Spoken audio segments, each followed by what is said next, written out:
صبحك الله بالخير أيا كان مكانك في هذه الأرض، أخي في البشرية. الحلقة دي هتكلم فيها يمكن بالمصادفة سبحان الله من مفارقة الأقدار، هتكلم عن إزاي تجاهد بالنفس، وبعملها من أمريكا. يعني لو حد سمعني الآن بقول كلمة جهاد هوبا امسك he's talking about جهاد امسكوه. فربنا يسترها عليا يا رب. الحلقة دي بسجلها من بيفرلي هيلز بلوس أنجلوس في أمريكا، ويمكن أنا طالع في الشباك في الفندق علشان أسجل حلقة عن الجهاد. فالمهم الفندق بصراحة حلو وعجبني، يعني أنا استمتعت فيه. والنهاردة آخر يوم هنا في لوس أنجلوس، ومسافر بقى أنا في أقصى الشرق رايح إلى أقصى الغرب فيلادلفيا بعد ساعات إن شاء الله.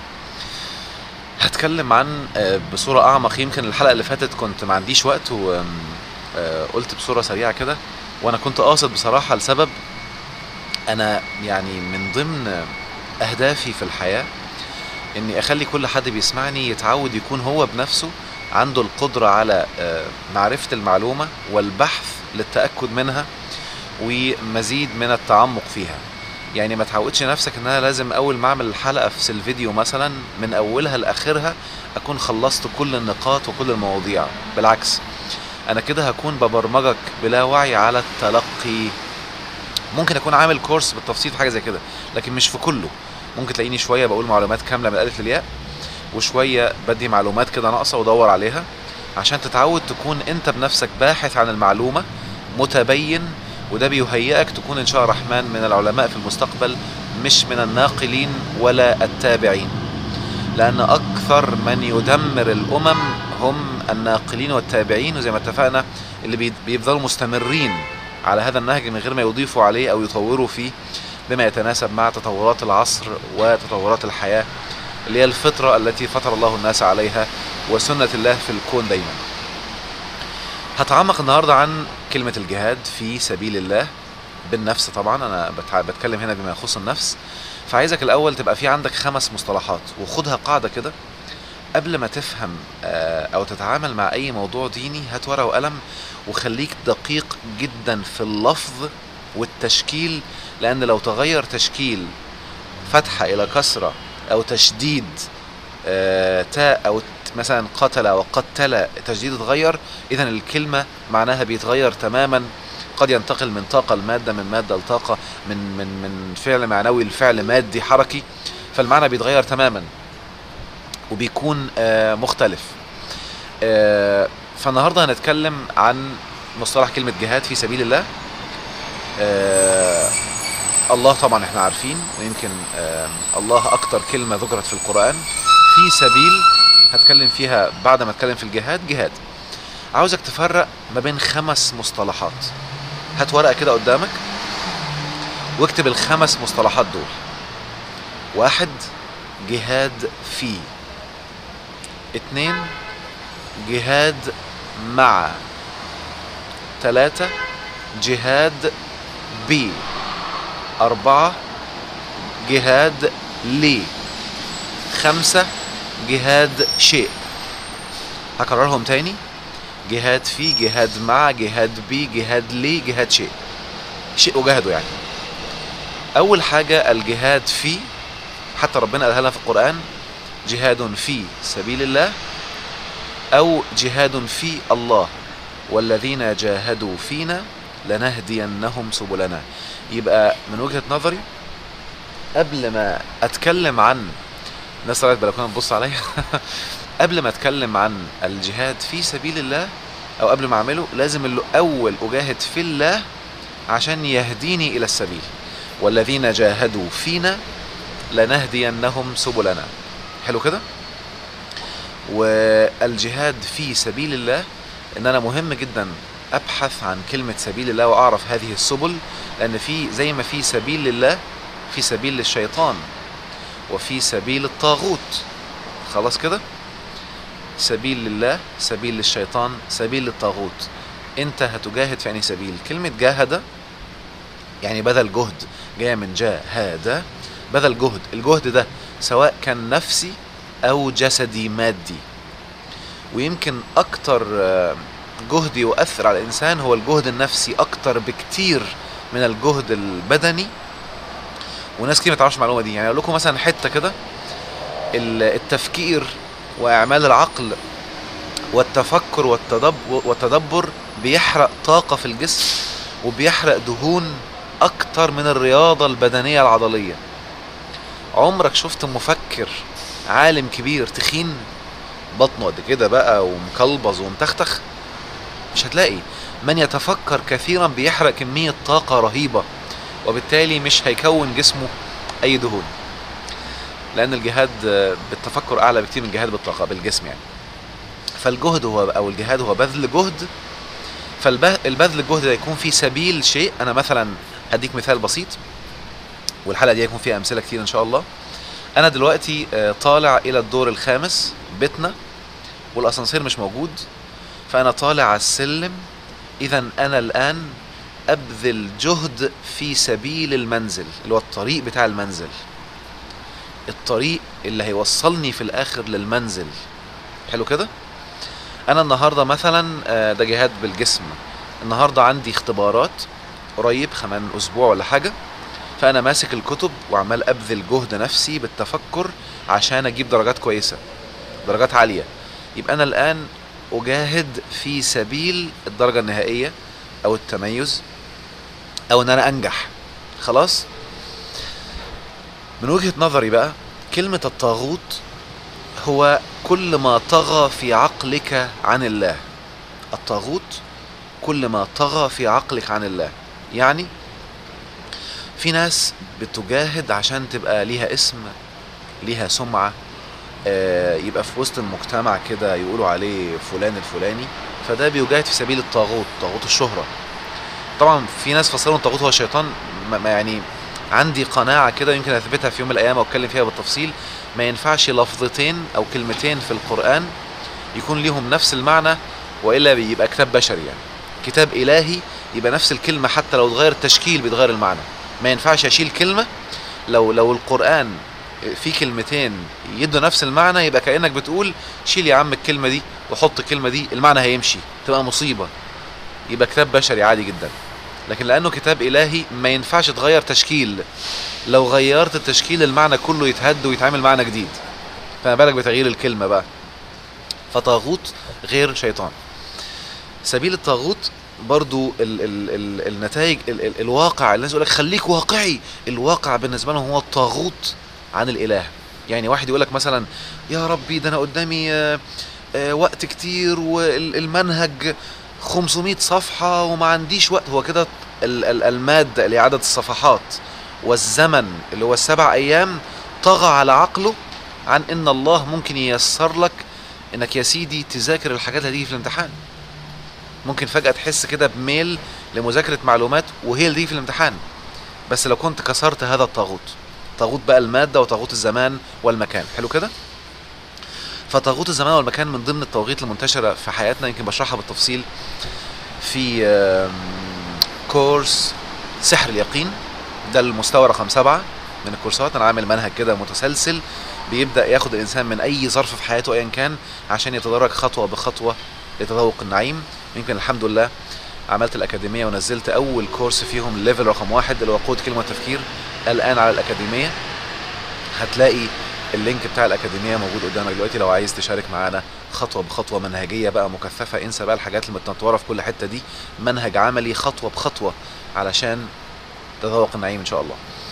فده سبيل الطاغوت. سبيل الطاغوت هو أي سبيل بيطغى في عقلك على ربنا. سبيل المال، الشهرة، إن أنا يبقى شغلي يكبر، كذا كذا كذا كذا. سبيل الله معناها أي سبيل ليوصل لله ويكون على مراد الله. يعني وده في الغالب بيكون مأخوذ من الأسماء الحسنى لله. يعني أنا عندي قناعة كده، ودي برضو بشرحها في تفصيل مستوى رقم 3 بقى لي من 2013 تقريبا، ان اي اسم من اسماء الله هو سبيل. العليم مثلا يبقى العلم سبيل، الحكيم يبقى الحكمة سبيل، المبين يبقى البيان سبيل، الحق يبقى الحق سبيل، الشافي يبقى الشفاء سبيل، البارئ يبقى الإبراء سبيل، والشفاء للنفس والإبراء للجسد. يعني ما ينفعش حد مريض جسديا نقول له اشفيك، لا، الشفاء يكون للنفس. هو في العمق لو انت فاهمها، لو النفس تشافت الجسد اوتوماتيك بيتشافى، لأن الجسد صورة للنفس. فالشفاء أعمق من الإبراء. الإبراء للجسد، يبرئ الأكمه والأبرص. حلو كده. فمن كل أسماء الله دي سبل، فالسلام اسم من أسماء الله، ده سبيل. عشان كده أي إنسان بيبذل جهد للسلام هو يجاهد في سبيل الله. ومن يبذل جهد عشان يعمل حرب أو دم، انت عارف يكون بيجاهد في سبيل مين. وهشرحها بعد شوية بالتفصيل كمان. يبقى ده جهاد في الله أو سبيل الله، وشرحت كذا اسم من السبيل هرجع لها بعد شوية. نسيب جهاد فيه ونروح إلى جهاد مع. جهاد مع يعني الناس اللي معاك في السبيل. أنا النهاردة أجاهد في سبيل العلم، ببذل جهد عشان أتعلم، وأبذل جهد عشان أنقل هذا العلم للناس يتعلموه، وأبذل جهد عشان أبتكر وسائل تسهل وصول الناس لهذا العلم، وأبذل جهد عشان أبتكر وسائل تخلي الناس تقدر هذا العلم وما يبقاش كده مرمي خلاص ملوش قيمة، عشان يقدره وبالتالي يطبقه وبالتالي يحصل على نتائج في حياته. ده كل بقى إنسان ماشي معايا في هذا السبيل أنا اسمي أجاهد معاه. أجاهد معاه في سبيل الله. في آيات جاهدوا مع رسول الله لأنه ماشي في سبيل الله. يبقى يبقى الشخص اللي معايا، الإنسان اللي ماشي في هذا الطريق. المصطلح اللي بعد كده جهاد بي. جهاد بي يعني الوسيلة اللي هستخدمها في هذا الجهاد. انفاق، ما هو في بذل جهد، في انفاق يعني تخريج جهد طاقي قد يخرج في شكل مادي بأموالهم، وأموالهم هنا شاملة الحركة الأكشن، وشاملة أي مادة، سواء ببيتي، سواء بمجوهراتي، ذهبي، فلوسي. حلو كده. ده جهاد بي. يبقى أنا هستخدم بقى وأنا ماشي في سبيل الله أدوات، إما مالي. يعني أقول لكم على سر يمكن بقوله للناس في الكورسات عشان يتحفزوا إزاي يعملوا الموضوع ده ويستمتعوا بيه، بس دي أول مرة في حياتي أقولها بابليك. إن أنا أحيانا بكون في موضوع أنا شايفه من وجهة نظري مفيد جدا وهيسهل على الناس حياتها وهيعمل لهم وعي في حياتهم. بعمل إيه؟ بحط الفيديو أو بحط المقالة وبدفع فلوس لشركة فيسبوك علشان أكتر عدد من الناس يشوفوه ويستفيدوا. دي حاجة بيني وبين ربنا بقولها لك دلوقتي عشان تتعلم منها تبقى تعملها. أنا دفعت فلوس عشان أكبر عدد من الناس يشوفوا المقالة دي بالمعلومات اللي أنا شايفها مهمة، أو الفيديو ده، فيستفيدوا ويأثر فيهم في حياتهم. حلو كده. ده انفاق أو جهاد في سبيل الله بالمال. خد المفاجأة بقى، ممكن حد يكون بيدفع فلوس دعاية عشان اتشهر. انت كده خليتها في سبيل الطاغوت، ماشي اوكي، هشرحها بالتفصيل بعدين عشان ما لخبطكش يعني. بس انت لو انت خليتها في سبيل الله مجازا او يعني جواها، هيكون الناس هتعرفك اكتر وربنا هيسر لك الانتشار اكتر. هيكون نتيجة في الاخر، ما يكونش هو الهدف الرئيسي، هيبقى نتيجة طبيعية في الاخر هتحصل عليها ان شاء الله الرحمن. بس يكون هدفك الرئيسي عشان تستمتع كده، الناس تستفيد. يا رب انا بنفق المبلغ ده علشان كل الناس تعرف ان انا بقدم المعلومة دي ويستفيدوا منها. فانت حتى لو عندك شركة، لو انت خليت الشركة دي بتقدم شيء نافع للناس مش فاتحها عشان تكسب. على فكرة معظم الشركات اللي بتفتح عشان تكسب فلوس بتفلس قبل 3-4 سنين وبتقفل. لكن اللي بيفتح عشان يقدم منتج مفيد ايا كان بقى، ان شاء الله لو موبايلات، ان شاء الله لو يا سيدي ملايات سراير، عشان الناس تنام كده وترتاح، لان الراحة واليسر من سبيل الله. حلو كده.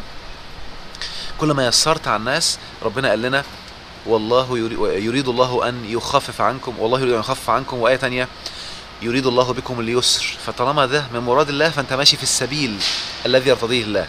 يبقى اي انفاق للتيسير على الناس، اي نشر الحاجة تيسر على الناس تخلي حياتهم يسيرة، ده جهاد في سبيل الله. كل جهد بتعمله بقى هيبقى من ضمن الجهاد في سبيل الله. تخيل. ده كل الناس اللي معايا فيه بقى. انا بتكلم هنا في جهاد بي، بأي وسيلة بتستخدمها في هذا الجهاد اصبحت وسيلة جهاد بي، بالمال او بالنفس. يعني ايه جهاد بالنفس؟ يعني هذه النفس اللي ربنا مديها لي غالية، بدل ما انا اسيبها تريح، اسيبها تكسل، النفس في البداية بتحب الراحة، بتحب السكون، بتحب، انتبه كده، بتحب القعود مش الجهد. هكرر تاني عشان ألفاظ القرآن.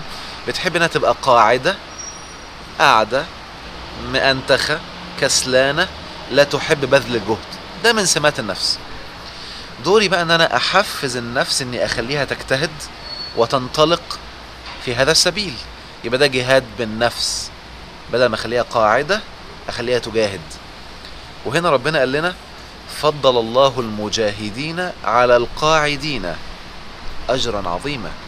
خلاص، لانه جهاد بالنفس، وده من ارقى درجات الجهاد. قلنا جهاد في، وقلنا جهاد مع، وقلنا جهاد ب، جهاد ليه، اللي هو من سيعود عليه نفع الجهاد، النفس برضو. يبقى انا سأجاهد، ومن جاهد فإنما يجاهد لنفسه. خلاص، انا كده نفسي المكرمة دي انا اجاهد بيها ليها في سبيل الله. ركز تاني، اجاهد بيها ليها في سبيل الله، لان ربنا مكرمها، مخليها غالية، حرم قتلها. حلو كده. فانا اجاهد ليها، فهي تستمتع في الاخر في الدنيا قبل الاخرة. لان في الدنيا جنة، انا اتبنى هذه الفكرة، من لم يتذوقها، مش عايز اقول لن يتذوق جنة الاخرة، ولكن عايز اقول ربنا هيكون يعني حكمه على الله، ان شاء عذبه، ان شاء بقى غفر له، الله اعلم على حسب افعاله. لكن مهم تكون تعرف دليل انك ماشي صح، انك تكون مستمتع في قمة النعيم في هذه الدنيا. ده الجهاد. سرحت. ده الجهاد ليه، للنفس في الاخر. ده المصطلح رقم 4. المصطلح رقم 5 بقى جهاد شيء. جاهد الكافرين، جاهد المنافقين. ما ينفعش بعد كلمة جهاد إلا شيء يبقى يكون كلمة سلبية. الكفار كلمة سلبية، المنافقين كلمة سلبية. أنا بقى عشان أجاهد الكفار، نسيت بس أقول حتة مهمة، جهاد به كمان في جهاد بالقرآن، يعني في جهاد بالمال، جهاد بالنفس، جهاد بالقرآن. وجاهدهم به جهادا كبيرا. إله الكون بيقول لك إن الجهاد بالقرآن ده أكبر جهاد، جهادا كبيرا. حلو كده. وبالتالي هو ده أكبر جهاد، مش جهاد النفس. معايا؟ فجهاد الكافرين، جهاد المنافقين شيء سلبي. يبقى أنا ما ينفعش أقول جهاد النفس. ليه؟ لأني هصب طاقة الجهد ده ضد الشيء ده. وبالتالي اللي بيجاهد نفسه هتلاقيه بيكرهها. هيستخدم ما نهى الله عنه في القرآن. نهى عن الإكراه. ولما ربنا يقول لا إكراه في الدين، معناه لا أنت تكره نفسك ولا تكره غيرك. ركز كويس قوي في الحتة دي. لا إكراه في الدين معناه لا أنت تكره نفسك ولا تكره غيرك. لما ربنا نهى عن السيطرة، وذكر إنما أنت مذكر لست عليهم بمسيطر، يمكن الإجبار معناه استخدام طاقة وقوة لإجبار شخص على فعل شيء، لدفع شخص أو لدفع نفسي على فعل شيء.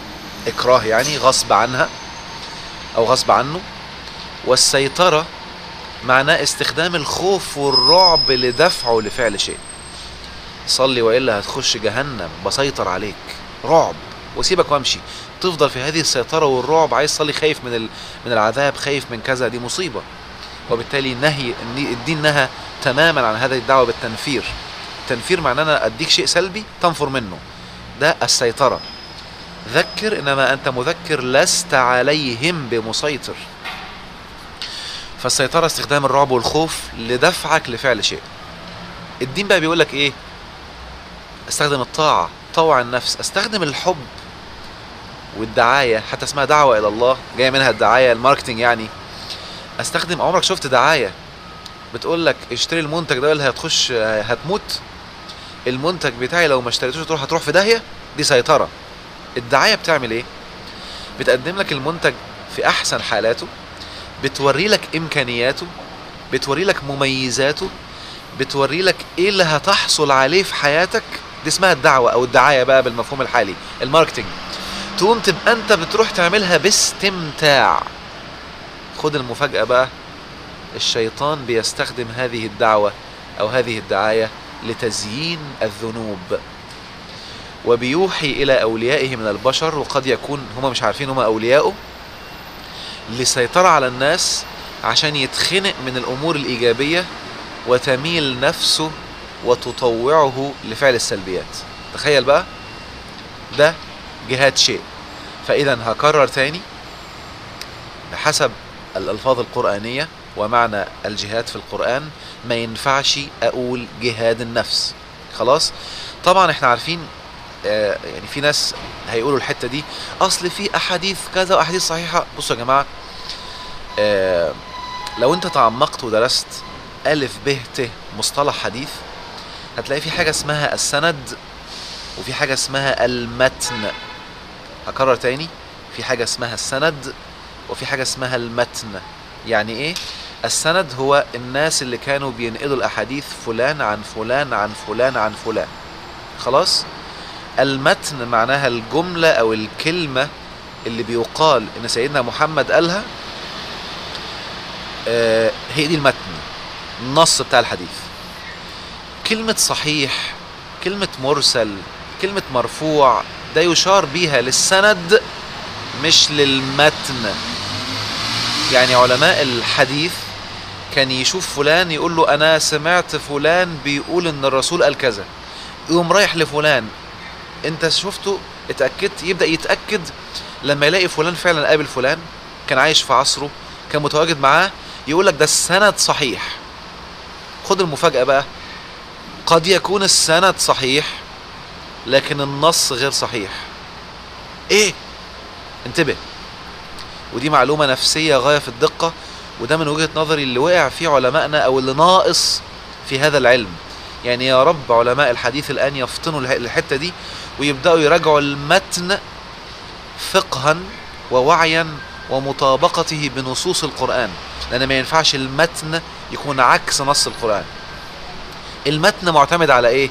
معتمد على فهم الصحابي اللي كان حاضر مع الرسول. يعني انا نفسي انا محاضر بعمل محاضرات، في ناس حاضرين معايا المحاضرة وساعات بيطلع يقول احمد عمارة قال كذا وانا والله ما قلته، ده بحسب فهمه هو. يقوم صاحبه اللي قاعد جنبه يقول لا يا اخي ده ما كانش كذا، ده يقصد كذا. حلو كده؟ يعني ممكن وانا بتكلم عن الجهاد دلوقتي حالا يقوم حد فاهم ان انا بقول يا جماعه اوعى تحارب وعايزك تبقى كده تقعد بقى قاعد في البيت نايم والناس تيجي تاخد بيتك وتطردك وانت قاعد كده بيس يا مان. هو فهم كده بس انا ما قلتش كده. يقوم طالع قال احمد عمارة بيقول كذا، او اللي بيقولوا ايه احمد عمارة بيخرب في العقيدة، ده فهمك انت. حلو كده؟ فدي حالة نفسية. فالمشكلة بقى في المتون. المتون فيها افهام كتير، وده اللي بيتبين ليه نصوص الاحاديث فيها روايات مختلفة، وقد الكلمة تغير المعنى. حلو كده؟ ايه رأيكم بقى ان النصوص المتن بتاع الحديث اللي فيه متن بيقول جهاد النفس، في ناس تانية كانت حاضرة نفس الموقف من الرسول وقالت والمجاهد من جاهد هواه. الاتنين كانوا قاعدين نفس القعدة مع الرسول او نفس المحاضرة انجاز التعبير. واحد سمعها المجاهد من جاهد نفسه، وفي واحد تاني قاعد في نفس القعدة سمعها والمجاهد من جاهد هواه. حلو كده؟ او جاهد الهوى. فالخلاصة اللي عايز اقوله ما ينفعش متن يكون يخالف نص قرآني، يبقى انت كده بتنسف كلام الله بكلام ظني، ده ظني الثبوت. واحنا عندنا قاعدة كنا بناخدها زمان ان النصوص الاحاديث كلها ظنية الثبوت ظنية الدلالة. ما شفتوش بعيني، واحد جاي يقول لي فانا مستحيل اجزم. ممكن يكون الله اعلم طبعا، ممكن يكون ما خدش باله، فهمها غلط، بيكذب، ماليش دعوة، وفي منافقين كتير، فانا مش هأله بشر يعني. فهي قاعدة اسأل اي حد في الحديث فيها هيقول لك احاديث الرسول ظنية الثبوت، القرآن الكريم قطعي الثبوت ظني الدلالة، فما ينفعش ظني الثبوت يلغي قطعي الثبوت. حلو كده؟ فعشان كده بقول لنا دايما ارجع للآيات الأول، افهم المعنى وافهم الدلالات بتاعته، وبعد كده ارجع للأحاديث هتقدر تكتشف الخطأ من الصحيح. يعني مثلا هديك مثال بسيط دوروا فيه كده، في أحاديث صحيح السند على حسب بحثهم في السند بيقول مثلا لحوم البقر داء وألبانها دواء. ركز في النص. انا يمكن جات لي حاله مره، شخص كان عنده وسواس قهري الله يسامحهم يعني، كان بيلعب رياضه وبيلعب جيم وبيعمل بادي بيلدينج، وسمع احد رجال الدين بيقول لحوم البقر داء وألبانها دواء ولازم ما تاكلوش اللحوم، وده كلام النبي، ولا بد ان نلتمس الداء والدواء والعلاج الطبي. النص ده حتى كان مسجلها اوديو. فاكثروا من شرب اللبن وابتعدوا عن اللحوم. ايه يا عم ده؟ ده نص المتن. في ناس ما بتحبش يقولك يا جماعه المتن ده غلط. ماشي يا سيدي، المعنى غلط، المهم ان المدلول غلط. مش عايز تقول المتن غلط عشان عندك حساسيات، مش مشكله، لكن ربنا اتكلم عن البقر وانها من النعم واللحوم بتاعها معايا والشحوم والى اخره. تيجي تقول لي لحوم البقر ده بتجيب امراض يعني؟ والرسول كان الكلام بتاعه دقيق يعني، ما تجيش تقول لي لا ده الاكثار من لحوم البقر. طب ما الاكثار من اللبن برضه بيجيب مصايب، ما البانها دواء اهي. فالاكثار من الالبان كمان بتجيب مصايب، الاكثار من اي شيء بيجيب مصايب. الكلام واضح اهو، لحوم البقر ده والبانها دواء. ده نص اهو، متن. هم قالوا انه صحيح السند بس المتن فيه مشكله، وبالتالي دي بقى الكلام علماء بيكلموا فيه كتير. فعشان كده انت لانك مش دارس حديث ما ينفعش تاخد لي متن وبالتالي تتكلم فيه بحاجات تخالف القرآن. من وجهة نظري بقى الناس اللي اتكلموا في التاريخ بتاعنا او في الموروث بتاعنا عن جهاد النفس هم يقصدوا الجهاد بالنفس. يعني قرأت بعض المقالات لبعض العلماء هو يقصد جهاد بالنفس، بس المصطلح غلط، ما فيش حاجة اسمها جهاد النفس خالص. المشكلة بقى ان افهام الناس في العصر الحالي فهمت ان هو جهاد النفس، بدأ يجبر نفسه ويكرهها، بدأ يحصل ساعتها مشاكل ولخبطه. هقولك حتة مهمة هنا كمان، ازاي تتعامل، او حتة مهمة انك تتعامل ازاي بقى في جهاد النفس، جهاد بالنفس اصلا. نفترض ان انت بتعمل ذنب، خلي بالك ان الجهاد مش معناه الضيق.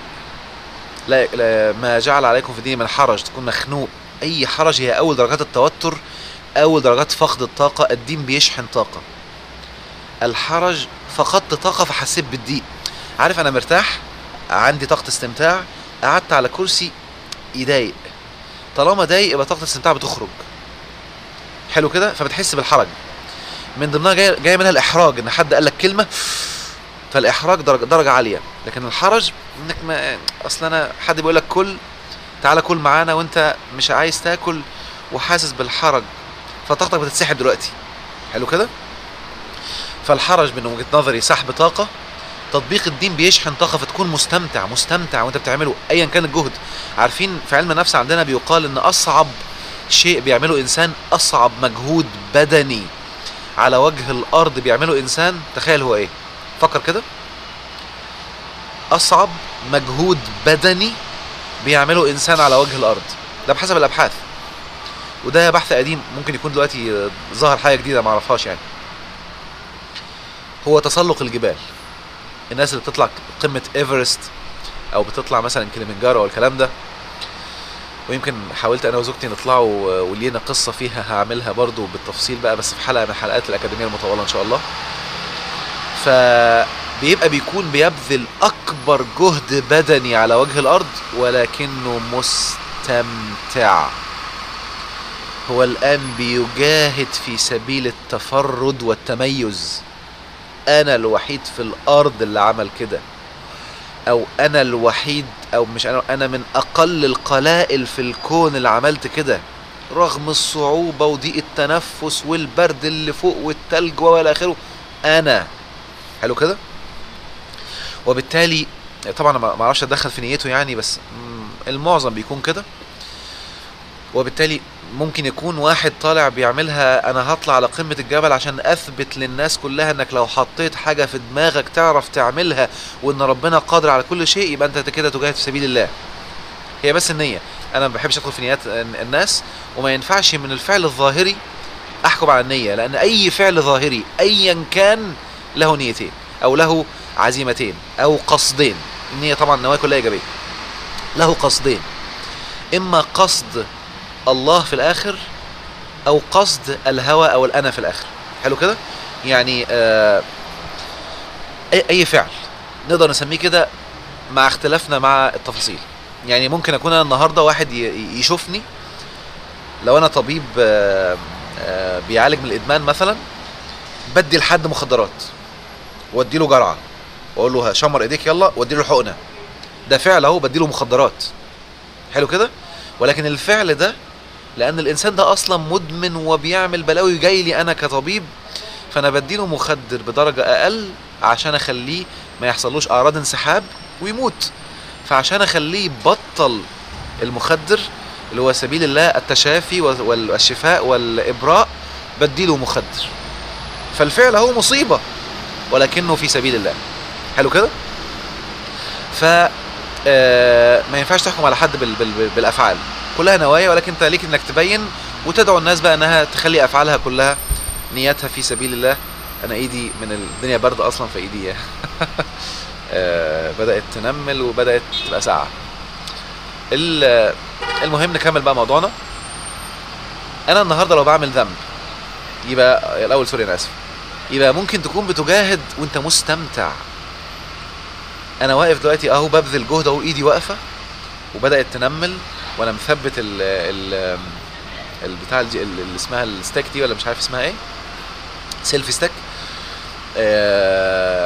بس جهد اهو، بس انا مستمتع وحاسس ان ربنا كل الجهد ده، كل انسان بيشوف الفيديو هيعرف بقى باستمتاع يجاهد بنفسه، هيرجع لي ثواب في الاخر وهيرجع لي متعه في الدنيا الاول قبل الاخره. هو ده الاستمتاع، انت بتجاهد الان باستمتاع. حلو كده. فاوعى تفكر ان كلمه جهاد فيها ضيق او خنقه او اجبار او سيطره او اكراه.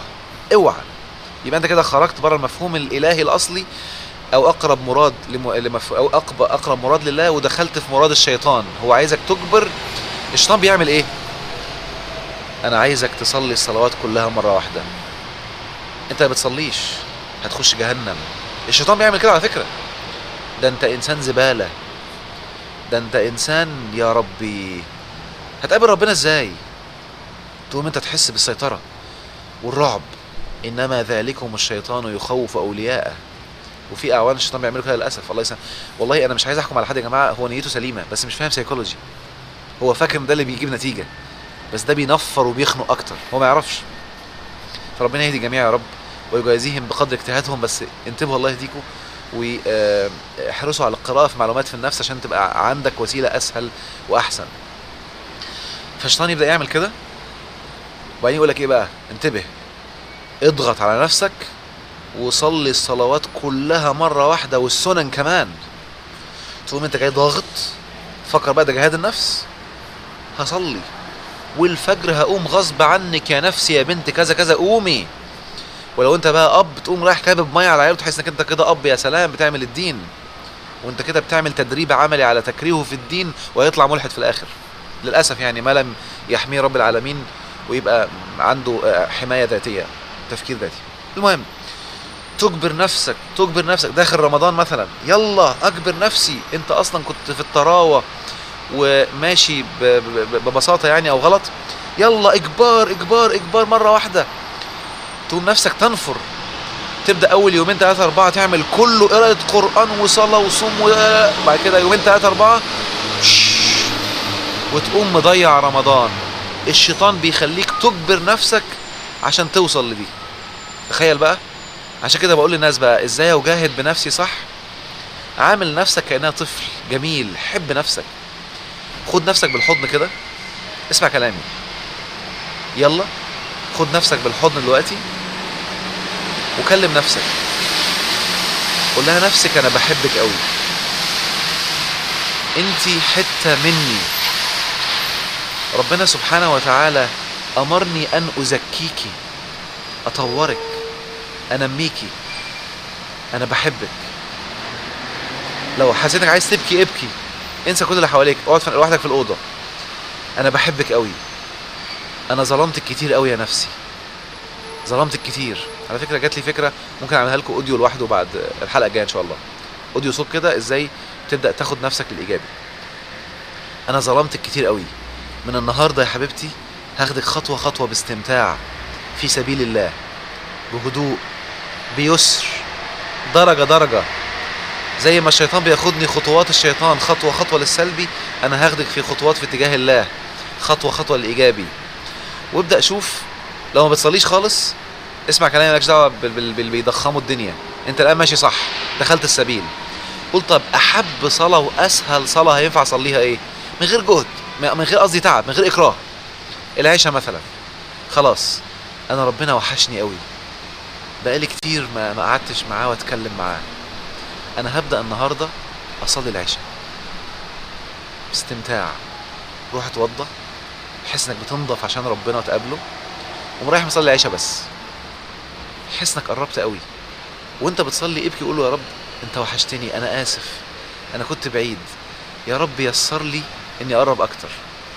النهارده صلي العشاء بس، بكره صلي العشاء بس، بعده صلي العشاء بس. اقعد اسبوع كامل العشاء بس، باستمتاع، بحب، لغايه ما تكسر حته البعد.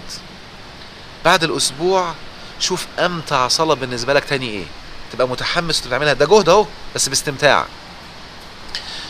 العصر مثلا، اول ما اصحى الصبح، حلو كده.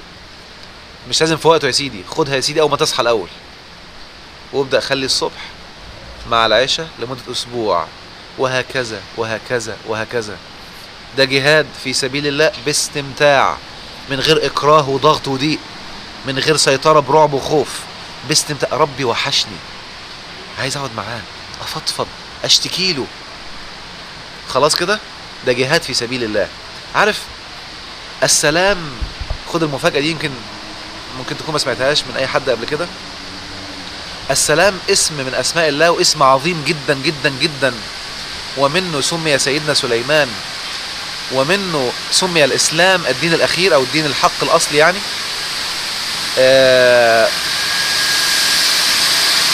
عربية قمامة نظافة.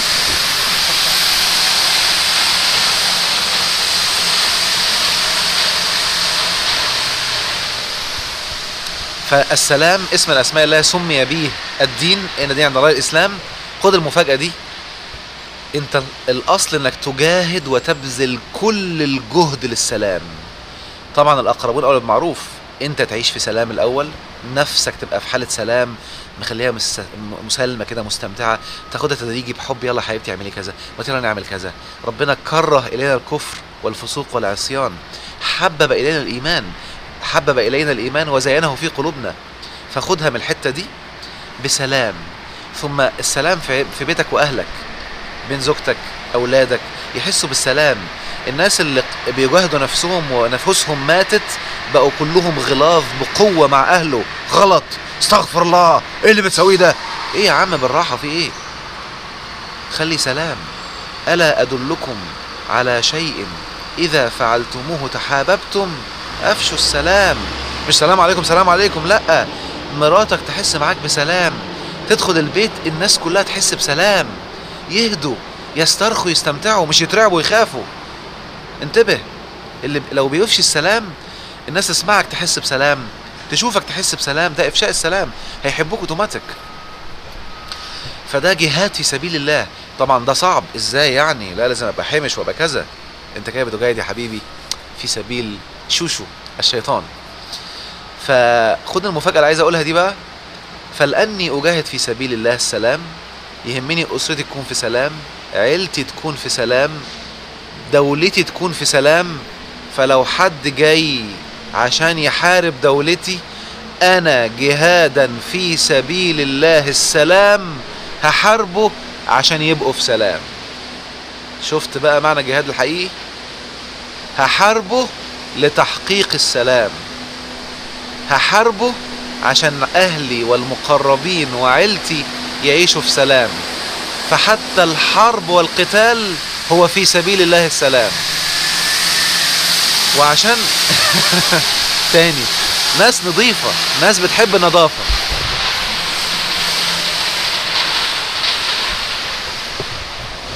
فعشان نحقق السلام ربنا قال لنا وأعدوا لهم ما استطعتم. أنا لما يشوفني بشتغل في العلم وعندي قوة وأسلحة هيخاف يحاربني، فهحقق السلام. شفت بقى؟ لأن شوف، عشان ده جهاد في سبيل الله السلام. كل ما الدولة تجتهد وتعمل مصانع أسلحة وتبتكر في وسائل الحرب من أجل السلام، وتعرف كل الدول اللي حواليها أنا عندي قوة، اوعى تفكر تقرب لي، ده جهاد في سبيل السلام. جاي تحاربني، هحاربك لتحقيق السلام. يبقى لو عرفت تحقق السلام من غير الحرب، ده أولى أكتر بكتير جدا من تحقيق السلام بالحرب والقتال. حلو كده؟ يبقى يكون اضطراري، مش انا بقى اللي ادور عايز اروح اقاتل واروح اموت نفسي واعمل الكلام ده. طبعا في فرق بين الجهاد والقتال والتقتيل والقتل. قتل وقتل معناها مختلف تماما. يعني قتل مختلف عن قتل، ممكن اتكلم في بعديها بعدين في القتال بقى. انا بتكلم على الجهاد. يبقى فهمناه خلاص دلوقتي. ومن النهارده بقى اختار اي سبيل من سبل الله اللي هو من اسمائه الحسنى، وخلي كل افعالك كل جهدك باستمتاع في هذا السبيل خطوة بخطوة، وابتسم. أنت الآن تجاهد في سبيل الله، وهتبدأ تلاقي نتائج دلوقتي. كل دولة جاهدت في سبيل الله العلم ربنا مكن بها في الأرض، ده نتيجة الجهاد. كل دولة جاهدت في سبيل الله السلام، عايشة في سلام، معيشة شعبها في سلام، انت بتحس بالاستمتاع وتلاقي ربنا ممكن ليها في الأرض وعايشين في النعيم. اوعى تفكر ان الجهاد في سبيل فلوس، او في بعض الناس يفكروا الجهاد انك تروح تجاهد عشان شغلك، واللي خارج من بيته عشان يروح يشتغل ده بيجاهد في سبيل الله. لا يا حبيبي، انتبه كده. حقوقك اوعى تجاهد ليها او في سبيلها. ده بتكلم فيه في كورس بالتفصيل اسمه قوانين الاستحقاق. اكتر اهل الارض معاناة هم اللي بيجاهدوا عشان حقوقهم. بيجاهد عشان فلوس، بيجاهد عشان ياكل، بيجاهد عشان يشرب، بيجاهد عشان يجيب بيت، عشان يحس بالامان. هم دول اكتر اهل الارض معاناة. هي اسمها حقوق اساسا. لو جاهدت في سبيل الله حقوقك هتجيلك تحت رجليك. حلو كده؟ بشرحها بتفصيل ان شاء الله الرحمن على مدى اكتر من ان شاء الله يبقى 14 ساعة ولا حاجة. هينزل قريبا على الأكاديمية كورس اسمه قوانين الاستحقاق. اياك ان تبذل جهد او تضع حقوقك اهدافك، اياك. ستعاني في الارض. وبص حواليك، كل اللي بيقولك انا بجري على اكل عيشي اكتر اهل الارض بيعانوا للاسف. وكل من يجاهد في سبيل العلم الفلوس بتجيله زي الرز، والوفرة والتمكين في الارض بيجيله بمنتهى السهولة. اكتفي بهذا القدر. شايف ان وصلنا لحاجة و40 دقيقة، وعندي بعد كده سفرية الى فيلادلفيا الى اقصى الشرق. يمكن لو فضلت ان شاء الله الرحمن اسجل حلقة من هناك تانية. يا رب تكون حلقة فادتك. قوم استمتع بالجهاد في سبيل الله بالنفس للنفس. واهلا بيك معنا في درب المجاهدين باكتر طريقة من وجهة نظري ترضي الله سبحانه وتعالى او على مراد الله سبحانه وتعالى. وفضل الله المجاهدين على القاعدين درجة. وفي آية تانية وفضل الله المجاهدين على القاعدين فضلا عظيما. بص في الأرض الآن هتلاقي المجاهدين مفضلين بالنعيم وعايشين في جنة الأرض فضلا عظيما، بس المجاهدين بجد. لكن اللي بيجاهدوا في سبيل الشيطان هتلاقي كل الدول بتحاربهم وبيتقتلوا وبيتدبحوا وبيتقطع ايديهم وارجلهم من خلاف وينفوا من الارض. فكر فيها كويس قوي. اشوفك على خير. من ضمن الحاجات اللي انا بعشقها ويعني بنسى نفسي فيها واتحول الى طفل صغير هو الجو ده. فهترككم تستمتعوا بهذا الجو او السنو هو نازل باستمتاع.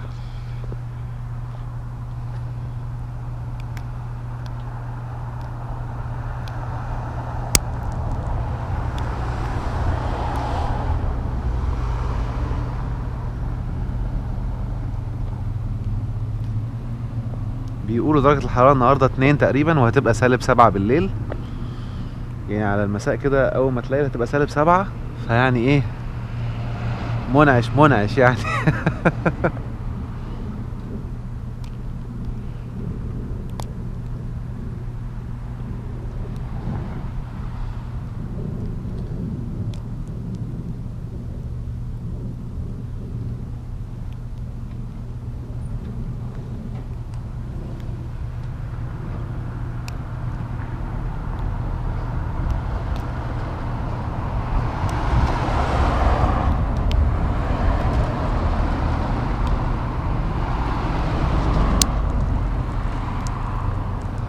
واو واو واو واو.